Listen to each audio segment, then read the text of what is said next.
Ini kita akan membahas analisa gas darah menurut buku ICU Marino.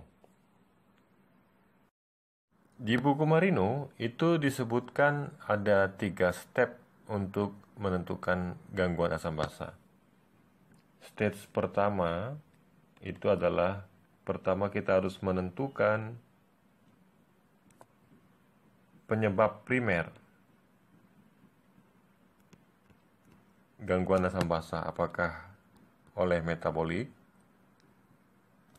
apakah disebabkan oleh respiratorik. Untuk itu ada 3 rule yang harus kita kaji. Rule yang pertama, apabila nilai pH, PCO2 dan HCO3 itu terganggu nilainya, maka pasti ada gangguan asam basa. Berapa pH normal? pH normal itu 7,35 sampai 7,45. Kalau di buku Marino 7,36 sampai 7,44. Apabila pH melewati lebih tinggi atau lebih rendah dari range ini, maka ada gangguan asam basa. Kemudian nilai PCO2 itu range normalnya adalah 35 sampai 45. Kalau di buku Marino 36 sampai 44. HCO3 nilai normalnya adalah 22 sampai 26. Apabila ada nilai lebih tinggi daripada nilai normal atau lebih rendah dari nilai normal, maka bisa dipastikan ada gangguan asam basa. Kemudian kita lanjut ke step kedua.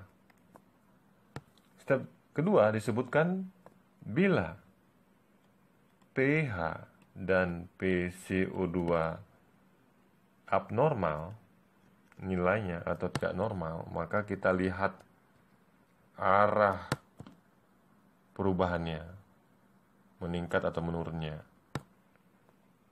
Yang pertama 2A kita sebutkan di sini. Apabila pH dan PCO2-nya searah, misalkan pH-nya meningkat, PCO2-nya juga meningkat, maka ini searah. Kita sebut sebagai gangguan pada metabolik. Metabolik apa? Metabolik alkalosis. Demikian juga kalau pH-nya lebih rendah dan PCO2-nya lebih rendah dari nilai normal, maka ini searah. Maka kita sebut sebagai gangguan metabolik, yaitu primernya adalah metabolik acidosis. Rule 2B. Apabila pH dan PCO2-nya itu berlawanan arah, misalkan pH-nya tinggi, PCO2-nya rendah, maka primernya adalah respiratorik. Kalau ini adalah respiratorik alkalosis. Kalau pH-nya lebih rendah, PCO2-nya lebih tinggi, maka ini kan berlawanan arah. Maka di situ disebutkan bahwa ini adalah pasti primer respiratorik acidosis. Selanjutnya kita ke rule number 3, rule ketiga. Rule ketiga, di situ kita nilai apakah pH dan PCO2-nya ini salah satunya normal atau abnormal. Bila pH atau PCO2-nya salah satu saja yang abnormal, salah satu saja yang abnormal, maka ini disebut dengan mix. Rule yang 3A di sini sebutkan, bila pH-nya normal, PCO2-nya lebih tinggi, maka ini adalah mixed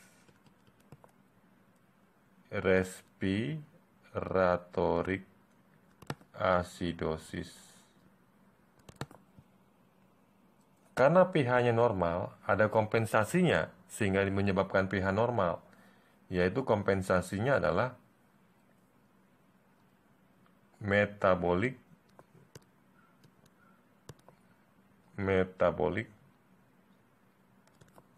alkalosis.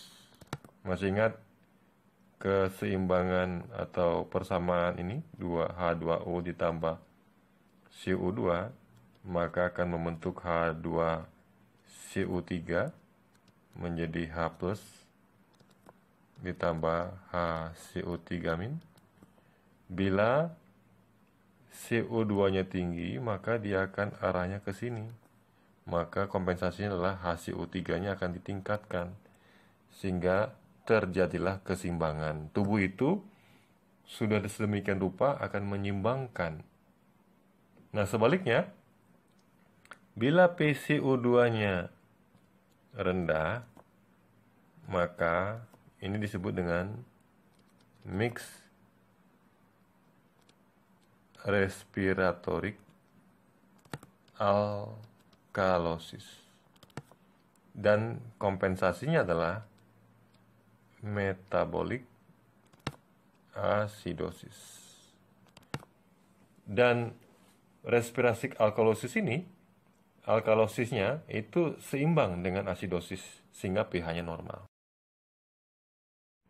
Kemudian yang 3B, di sini disebutkan apabila pH-nya yang abnormal, sedangkan PCO2-nya yang normal, maka bila pH-nya tinggi, ini disebut dengan metabolic alkalosis. Sedangkan apabila pH-nya rendah, ini adalah metabolic acidosis. Walaupun PCO2 normal.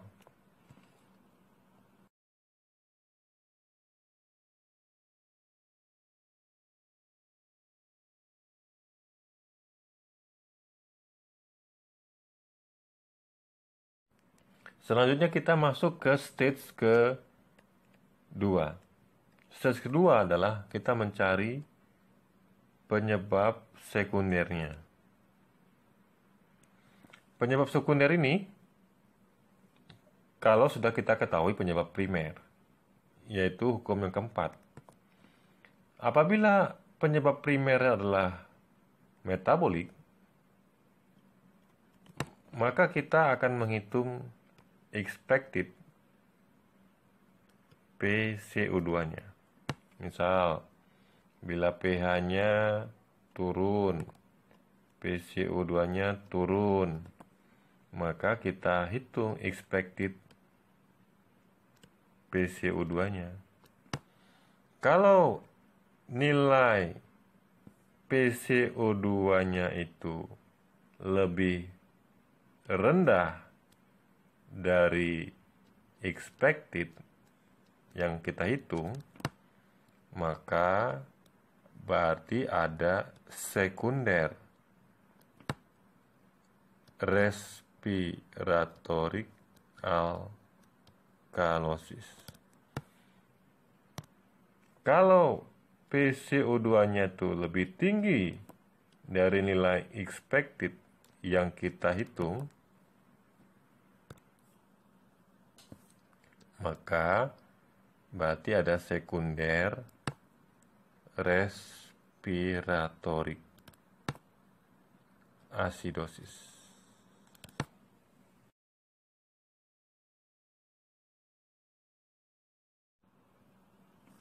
Selanjutnya kita masuk ke rule number 5 atau hukum yang kelima, mencari sekunder respon atau penyebab sekunder daripada gangguan metabolik tersebut. Di sini apabila primernya adalah respiratory,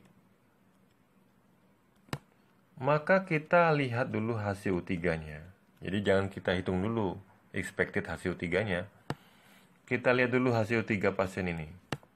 Apabila normal atau near normal, maka ini berarti akut respiratorik. Misalkan pH-nya tinggi, PCO2-nya rendah. Ini kan berarti kan alkalosis respiratorik ya. Alkalosis respiratorik.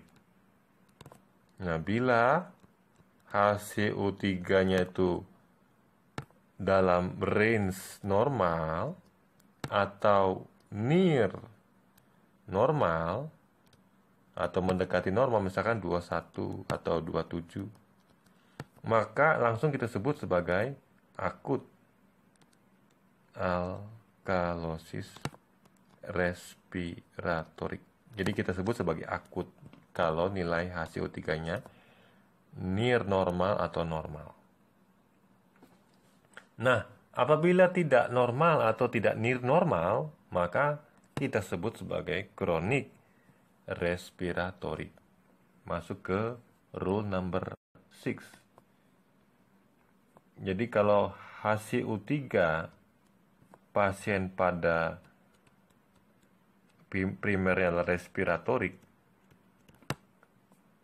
HCO3-nya itu tidak normal atau tidak near normal, jauh lebih dari 21,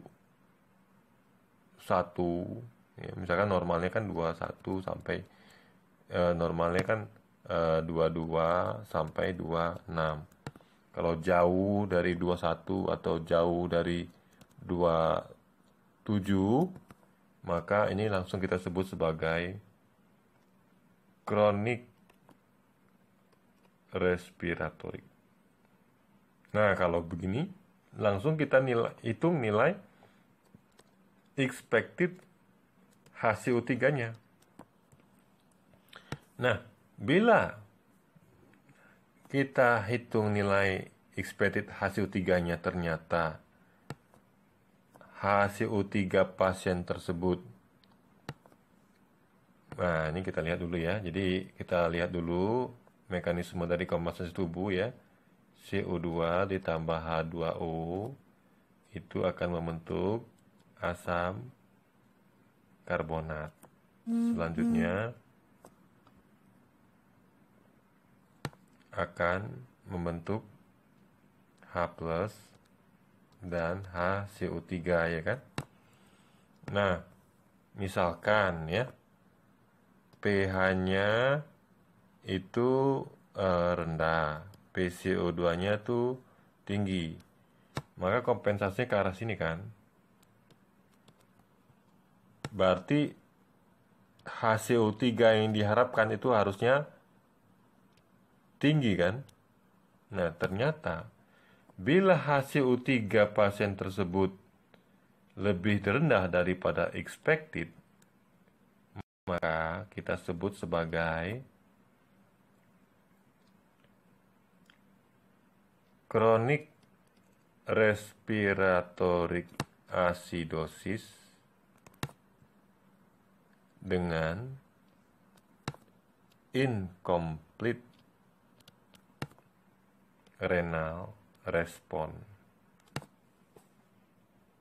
Ya kan? Jadi dia belum tuntas untuk mengatasi gangguan asam basahnya. Sebaliknya, apabila HCO3-nya itu ternyata lebih tinggi daripada yang expected, maka pasien tersebut berarti kronik respiratorik acidosis. Ada lagi sekundernya, yaitu metabolic alkalosis. Ini sekundernya.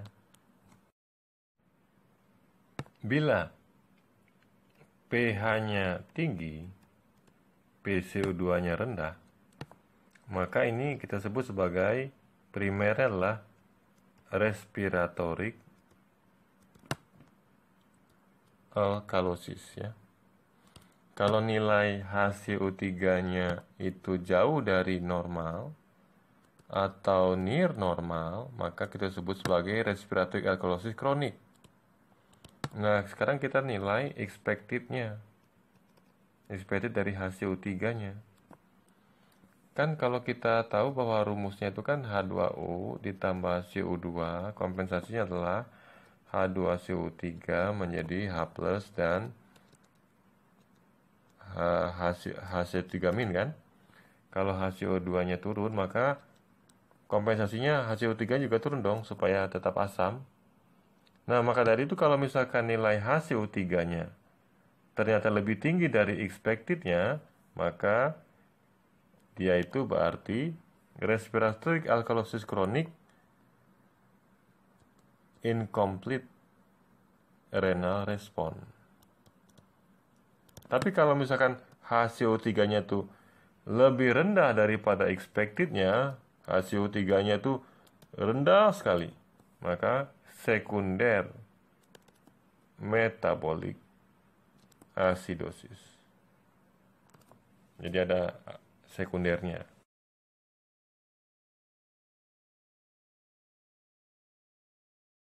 Mungkin ada pertanyaan, bagaimana sih menghitung expected HCO3, expected PCO2? Saya anjurkan untuk mendownload program di Android Market itu acid base imbalance. Jadi Anda tinggal melihat ada compensatory response acid base imbalance ya. Kemudian Anda pilih untuk misalkan chronic respiratory acidosis ya. Tinggal masukkan rumus, langsung keluar hasilnya. Misalkan expected rasionya misalkan 43 ya, atau 53, masukin enter, nanti tinggal kelihatan. Selanjutnya kita akan masuk ke stage 3. Stage 3 ini kita akan menentukan apakah khususnya ya untuk metabolic acidosis ini, apakah adanya tambahan asam dari luar, atau tidak.